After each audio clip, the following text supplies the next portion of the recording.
North central railway employees संघ झांसी मंडल की 25वीं मंडलीय परिषद सभा मंगलवार को शुक्ला सदन में हुई।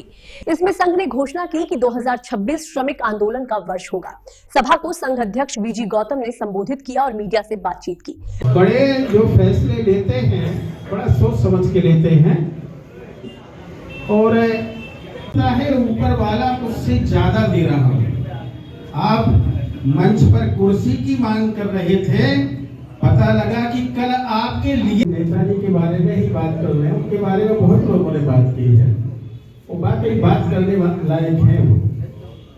लेकिन डिविजनल काउंसिल जिसे मंडलीय परिषद की सभा कहते हैं, साल में 4 बार हुआ करती थी। ये हमारी इस वर्ष की आखिरी मंडलीय परिषद सभा है। इस सभा में मुख्य रूप से वही बिंदु लिए गए हैं जो कि भारत सरकार द्वारा केंद्रीय कर्मचारियों के लिए, जैसे पे कमीशन के गठन की बात है, एनपीएस, यूपीएस और ओपीएस की बात है। पे कमीशन के गठन की यदि बात कहें तो सरकार ने जनवरी 2025 में ये कहा था कि हम पे कमीशन का गठन कर रहे हैं। अप्रूवल दे दिया था कैबिनेट ने, लेकिन गठन कब किया? आके नवंबर 2025 में। साथ में ये कह दिया है कि हम 18 महीने में इसके रिपोर्ट देंगे। 18 महीने का मतलब ये हुआ कि 26 पूरा निकल जाएगा और 27 भी लगभग आधा निकल जाएगा, और आगे समय बढ़ता है, इसकी भी गुंजाइश तो बनी ही रहती है। ऐसे में कर्मचारी कितना धैर्य रखे, कितना संयम रखे, पहली बात तो ये है। उन्होंने जो अभी तक ये भी नहीं पूछा है, जो हमारे ट्रेड यूनियन हैं, जो हमारे फेडरेशन हैं, जो हमारे सेंट्रल गवर्नमेंट एम्प्लॉइज़ के तमाम सारे फेडरेशन हैं, उनसे प्रस्ताव मांगे जाते हैं, अभी उन पर भी कोई बात नहीं आई है। इसका मतलब है कि इसे केवल लंबा खींचने का काम किया जा रहा है और इससे कर्मचारी निस्संदेह आंदोलित होगा। वर्ष 2026, इसीलिए हम कहते हैं कि अब संघर्ष का वर्ष होगा। संघर्ष का समय आ गया है, क्योंकि कर्मचारी कब तक धैर्य रखे।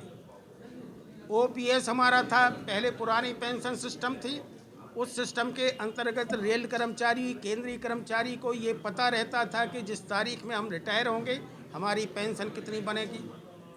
उन्होंने जब न्यू पेंशन सिस्टम लागू किया, national federation of Indian railway man और नॉर्थ सेंट्रल रेलवे एम्प्लॉय संघ ने सबसे पहले इसका विरोध किया था। तमाम सारे विरोध के बाद हमारे माननीय प्रधानमंत्री जी ने स्वयं यूपीएस की घोषणा की और उसमें इस तरह के प्रतिबंध लगे हुए हैं कि उसे स्वीकार करने में केंद्र सरकार के 10% कर्मचारी भी आगे नहीं आए।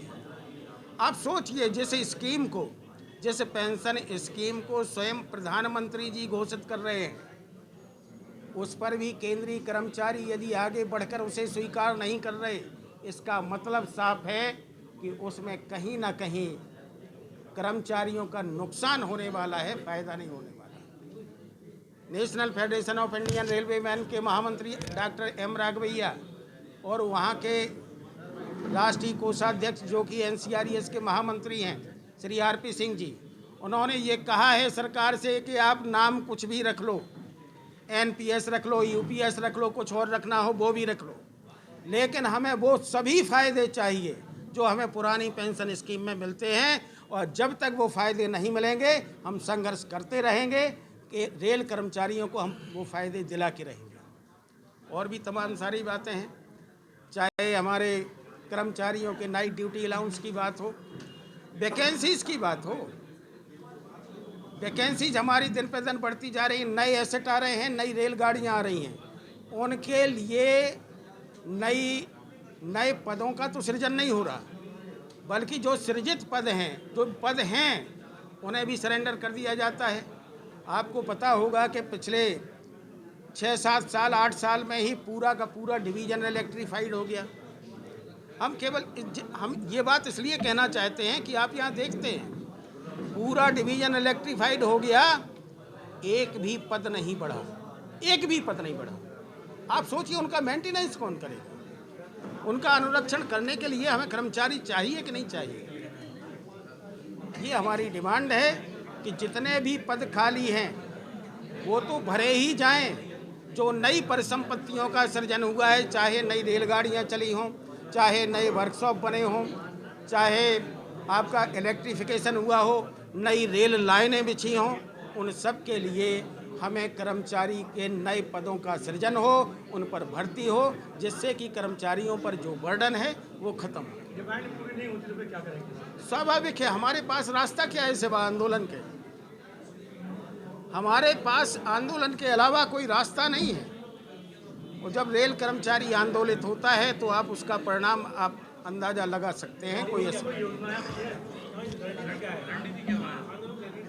देखिए, ये डिवीजनल काउंसिल है। डिवीजनल बॉडी रणनीति नहीं बनाती, डिवीजनल बॉडी निर्देशों का पालन करती है। निर्देश कहाँ से मिलेंगे? मुख्यालय से मिलेंगे। मुख्यालय को कहाँ से मिलेंगे? फेडरेशन से मिलेंगे। क्योंकि समान निर्देश पूरे इंडियन रेलवे में लागू हों, इसलिए आवश्यक है कि जो भी नीति का निर्धारण हो वो फेडरेशन से हो, और फेडरेशन इस मसले पर बहुत गंभीर है। उन्हीं बातों की चर्चा के लिए हम यहाँ आए हैं, जिससे कि लोगों के अंदर जो बात है वो बैठे, सैद्धांतिक रूप से वो इस बात के लिए तैयार हो जाएं, अपनी मनः स्थिति इस बात के लिए बना लें कि बिना संघर्ष के हमें कुछ मिलने वाला नहीं है।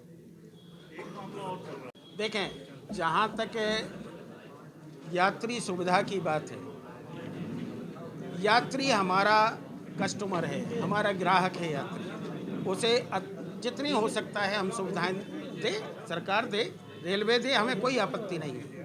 लेकिन कर्मचारी सुविधाएं भी उतनी ही अनुपात में बढ़ती रहें, इस बात के लिए हम संघर्ष करते हैं। हम कर्मचारियों की यूनियन हैं, कर्मचारियों के हित के लिए लड़ाई लड़ते हैं।